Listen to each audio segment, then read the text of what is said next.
Dear FinTech people, welcome back to another episode of The Future Of here at Nordic FinTech Magazine. As you know, the Metaverse keeps popping up everywhere we turn our heads to these days. And that's both in a figurative and a literal sense. Admittedly, there is still a lot of confusion about what the whole Metaverse thing is and whether it will stick with consumers this time around. A company that is not only betting big on the realization of the Metaverse vision, but that is also creating the future infrastructure that will enable companies to build their own metaverses is Danish frontrunner Synergy XR.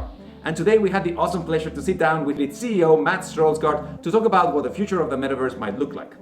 In this interview, we talk about the corporate Metaverse, Metaverse-specific business models, the untapped use cases for the Metaverse in corporate and in consumer environments, and about the areas that Matt is most excited about in relation to this courageous new world of NFTs, avatars, and limitless possibilities.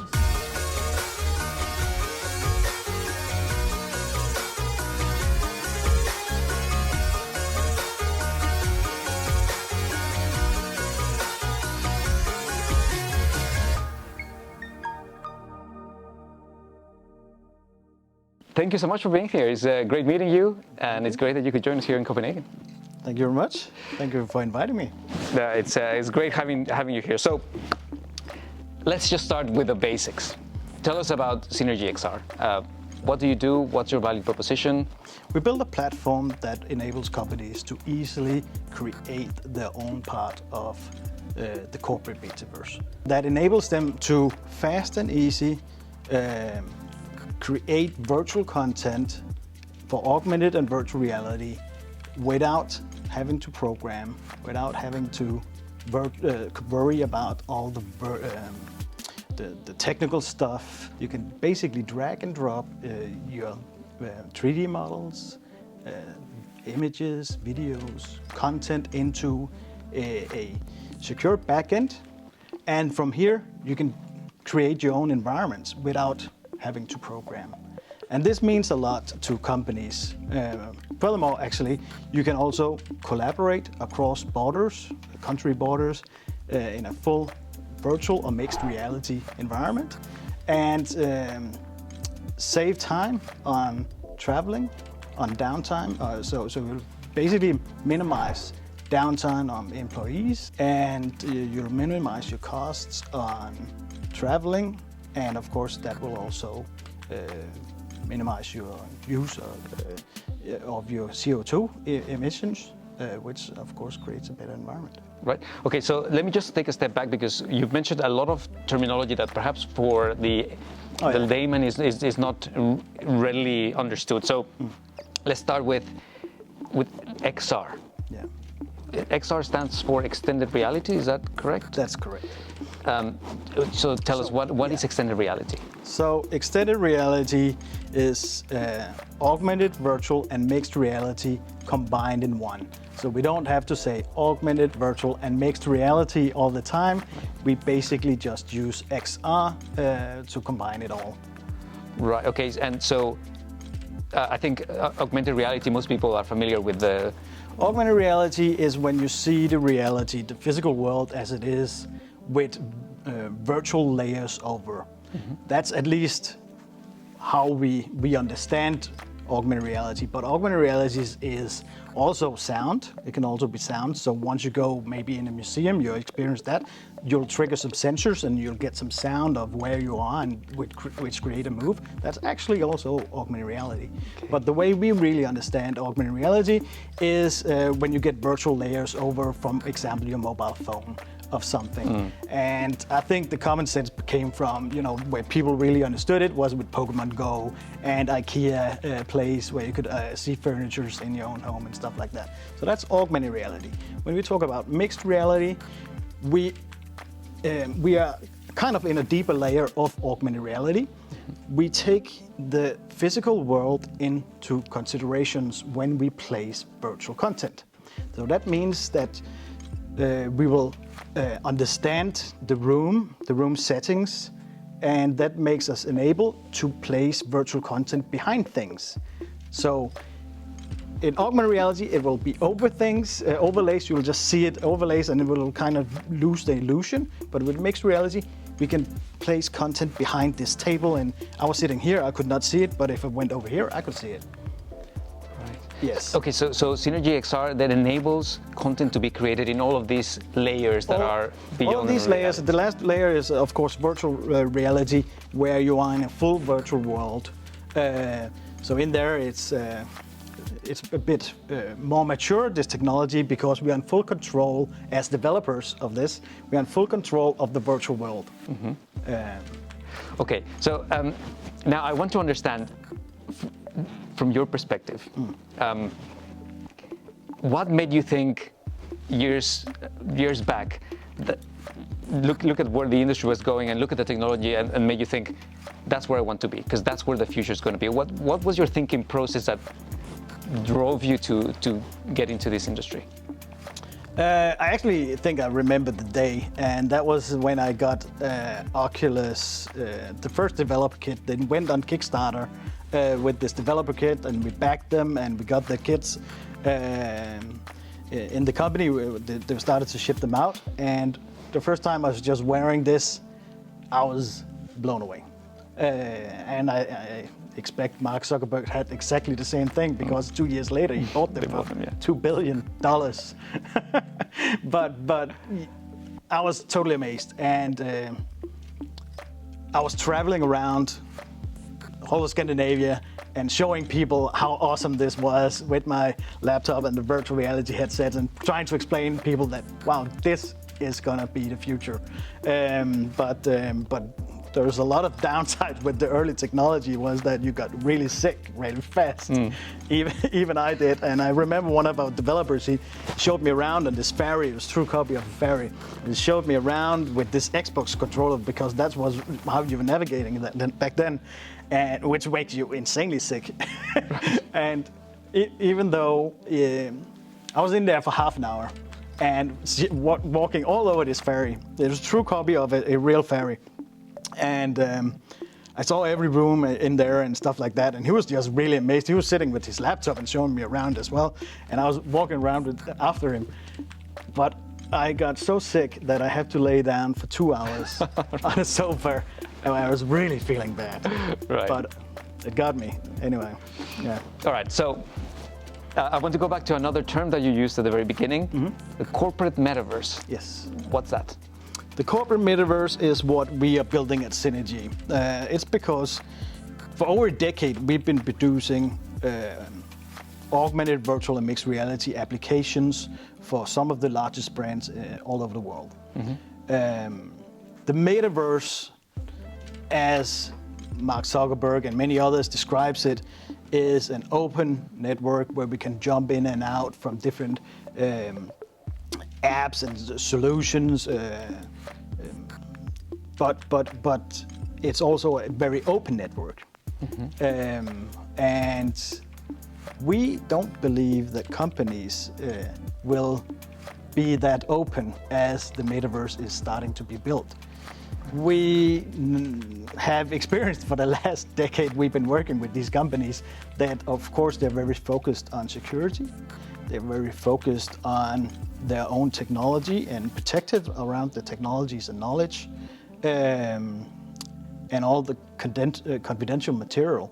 So basically we built a platform where they can create their own part of the corporate metaverse in a secure manner, with a secure backend that they already, trust, where they keep the data on. So basically, we created guidelines for companies where they can feel safe by building up and expanding their corporate metaverse. Naturally, in the longer run, we'll also open more up, so we have possibilities to join through APIs and stuff like that with other more open sections. But we'll start with this guarded walls, where you are in full control over your data and you can invite people into your metaverse. Right, so if I understand correctly, you've taken all the advantages that the technology and the spatial technology brings, and you've placed it in a secure environment so that only people within a corporation can access it. That's right. Okay, so then the next question I have is, we've been hearing a lot about the metaverse, especially since Mark Zuckerberg renamed Facebook to Meta and then announced the metaverse, their plans for the metaverse last year. But why do we need a metaverse? What's wrong with actual reality? The metaverse comes with so many obvious cases that makes the world, the physical world, maybe more smaller, but the digital world a lot larger in many ways. We're going from the internet, from 2D to 3D. So, for example, why did Apple add LiDAR sensors in the new mobile phones? So we can scan the real world and get that into the metaverse. Once we get a copy of the real world, we can start adding content, virtual content, into the real world and make it persistent in that world. Persistent meaning? So it will hang there, we know exactly where you are. So also the devices will know exactly where you are, so it will stick there. It will not jitter, it will not, so the virtual content will stick there. So you can actually add a statue here, a copy of the Eiffel Tower in here, and save it into your physical environment. And in 6 months' time, you come back and it will actually be there, still be there. So that's the way we can save things into the physical environment. But the metaverse also enables, I think one of the biggest powers of the metaverse is the power of telepresence. So the power of telepresence of humans, of products and environments. So you don't have to travel, or you can instantly, we've been looking at movies from Hollywood where you get holograms up and talking to you. Even, back in Star Wars, Princess Leia coming up on R2-D2. We've been wanting that for so long. Now with these technologies, that is possible. It is possible for you to show up in Shanghai tomorrow at a meeting with other colleagues that's working there, and you can bring your product catalog with you and show them as you are there in real life. And the next meeting you have can be in New York, and you'll go there instantly, like that. Okay, so this is almost too much to process in one go. But as you're speaking, I sort of have a little bit of a déjà vu. Nah. So haven't we heard this before in the context of Second Life? Yeah, but Second Life was a bit early out, maybe with the idea. The technology was not ready. So we needed headsets like these. We needed virtual reality, and that is something that we've been wanting for a long time. We got the Sensorama from the 60s. It was like a huge box, huge computer where you added your face in and was looking into this screen. And got that sense as well. And I think there was wind into it and smell in the Sensorama from the 60s as well. So we've been wanting this for so long, but the technology simply have not been ready to do it. Today, everything is built into this headset, for example. Okay, so we've been hearing about all these experiences that are being built in the metaverse. So there's been concerts, Ariana Grande and Justin Bieber have had concerts in the metaverse. There's been conferences. There's now the ability to chat with the people. What are the use cases that perhaps are not yet mature, but that you can see coming that are going to be really, really transformational? There's so many different use cases. I think the first use cases within the corporate lives, within our work lives, will be very focused on training and onboarding and knowledge sharing and stuff like that, because that's where we have the need right now. Due to a global workforce that is really growing inside companies, right? So and working from anywhere due to COVID-19 and stuff like that. So all of these things that is happening, and we're also talking about the silver tsunami, all the older people that is going on pension, huge generations with key knowledge that's been working in companies for 20, 30 years is now going on pension, so there's huge risk for many companies that they're going to lose a lot of key knowledge. They can digitalize that key knowledge into digital rooms where you can actually transfer this knowledge a lot faster and easier to global employees, instead of you have to fly people in and train them peer-to-peer training, like they're next to each other. You could, that's the old way you did it. You don't have to do that anymore. With these technologies, you can just take on the headset and meet with your colleagues in there. You can do recordings, spatial recordings of what you actually do, and then play it over and over again until you got it. So you don't have downtime on your machinery as well, or your physical environments, because you can actually train in your underwear in your apartment, basically. Right. And also meet and collaborate and get this knowledge from no matter where you are. Okay, so let's talk a little bit about the financial services industry. We're seeing a lot of activity taking place in metaverse platforms related to play-to-earn games, related to crypto wallets. What, in your view, would be the biggest opportunities that exist for either financial institutions or for fintech to play within the metaverse? There's a lot going on right now. NFTs, marketplaces. We've seen Nike as well that produces NFTs of the shoes that they're selling. So I think the first step, the mini steps for the financial services would be copies of, mixed, what do you call it?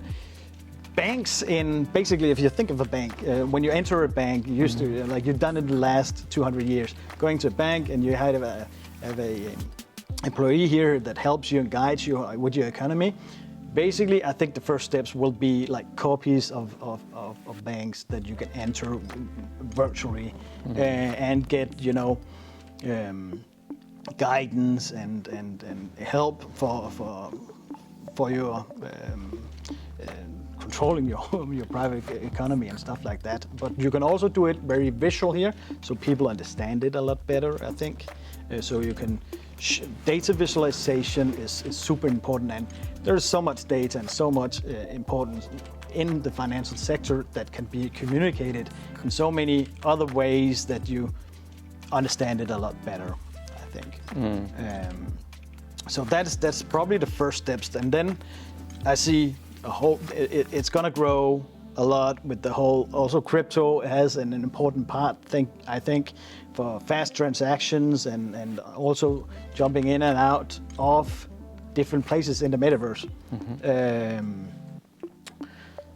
Stock trading as well. Okay. I think where you get actual insights, so companies will also have an interest for inviting investors and traders into the companies and actually show, come and see our factory. How today you just do it on a website or something like that. You do some research on the companies and stuff like that. Here you actually have the opportunity as a company to invite investors and traders in and make them show them around in your factory in China, and then jump to Mexico where you also have some solutions. Then jump maybe to on a wind turbine and see how it works, out there and stuff like that. So you better get a full understanding, and a 360 understanding of a company, and how big they are and what they do, their purpose in the market. I think that's going to make a huge difference on the financial sector as well. All right, we're talking here about the expanding possibilities for business, and listening to you speak about this reminded me about how Web 2.0 introduced new business models into the market. Yeah. We had content creation as a new way of monetizing skills and abilities, and democratization of a whole bunch of activities. We saw also the emergence of data-based business models. Yeah. Can you see new business models emerging from activities within the metaverse? Yes, but it's hard to predict, right? We couldn't predict all these things when when the internet came out. I think it was pretty hard to predict. There was only the obvious ones, right? That really came out there. But I think it's going to be interesting to see. I think there is so much new that's gonna come with it, and definitely new business models. Yeah. I don't hope advertising will be as advertising have destroyed, the internet today in so many ways, and social media and stuff like that. That would be a terrible mistake. Yeah. I think we'll probably more see advertising as we did with the movies, as we see with movies today, actually, product placement. So in games or once you enter this bank, I was mentioned before, you maybe see it's Coca-Cola that is on the table over there. It's not it's not Pepsi. I don't know. Right. But product placement also, especially in games and stuff like that. Instead of banners and commercials all the time that pops up in your head, that would be terrible. I don't hope we will go in that direction. Yeah, I was recently reading about Polka City, and you can actually buy a Bugatti in Polka City, and it makes you think. Well, maybe I want you to buy a Ferrari instead of a Bugatti. Why? True. Right? And you can see them. You can actually maybe probably test drive it as well before you actually buy it, right? That's quite something. On the moon. Yeah. Okay, so we touched a little bit on social media, and as we all know, I mean, social media is great, but it has had its negative side, right? We read a lot about the dependency that it causes on people, the impact that it has, especially on young people in terms of self-esteem. Are you concerned about anything that could lead to perhaps social or cultural changes as a result of a broad adoption of the metaverse and virtual and augmented and extended reality technologies? Of course, there's always downsides with new technology every time, there's a huge risk that they will follow different what do you say? Of course, bad things, right? And concerning social, it will change, I think.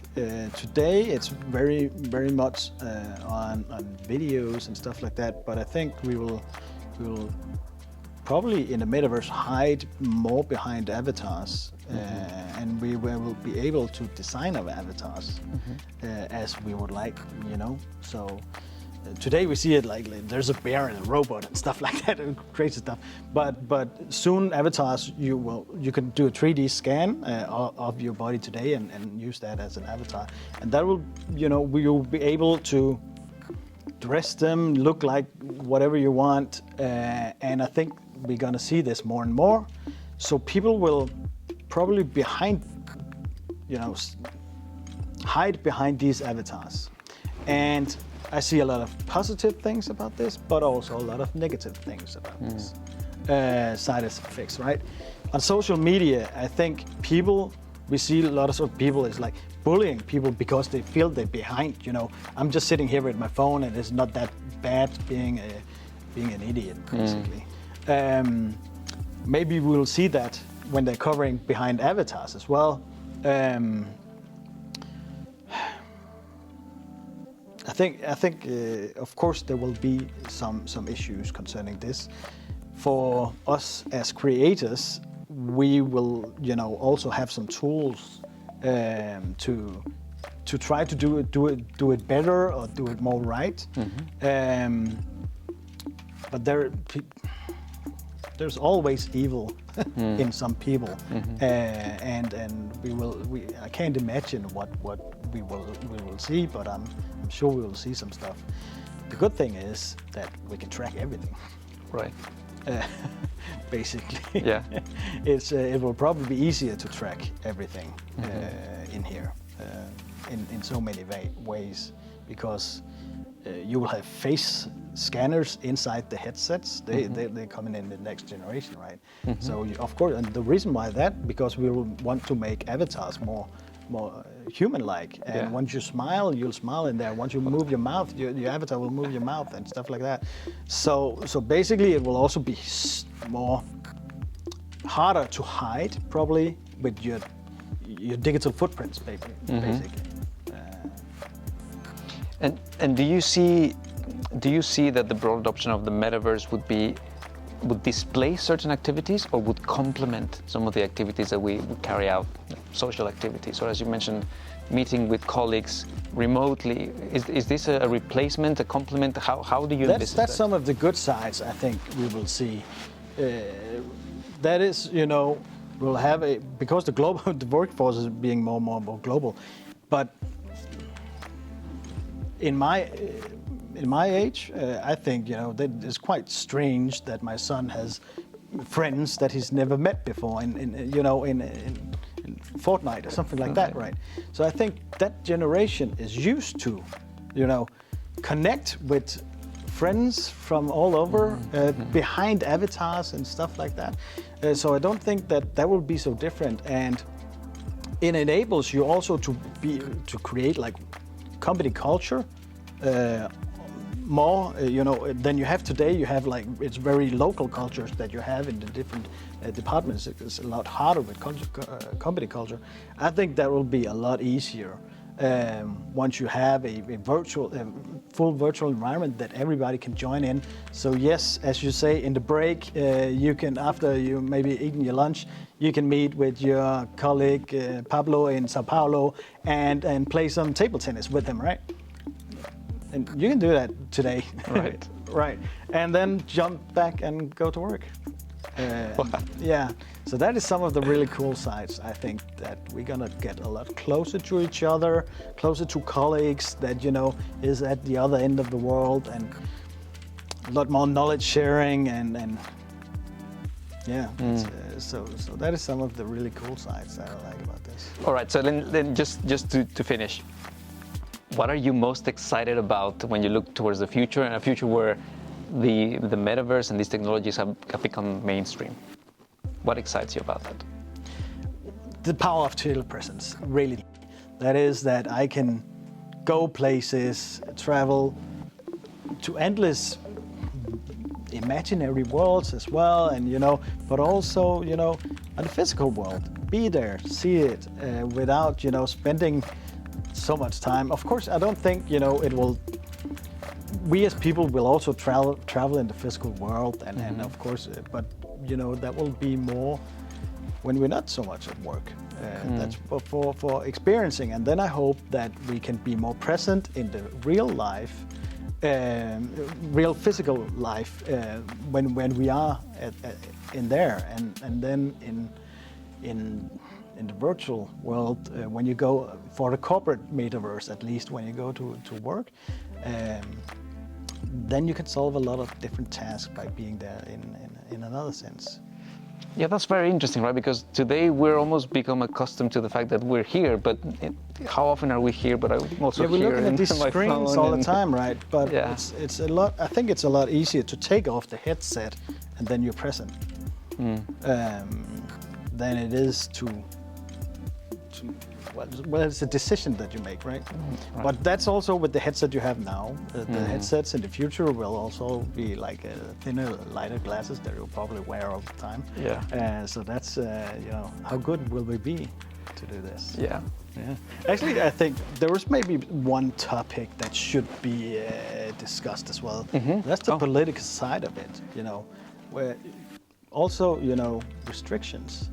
I actually think restrictions, that it is going so fast with these technologies. Yeah. Politicians only think like 4 years ahead, right? Because to the next election. Right.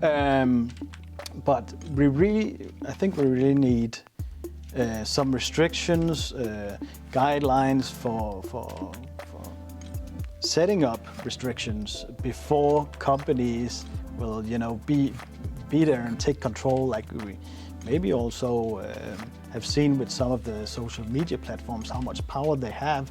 So I think it's gonna go. The metaverse is gonna grow so fast that they will never know what hit them.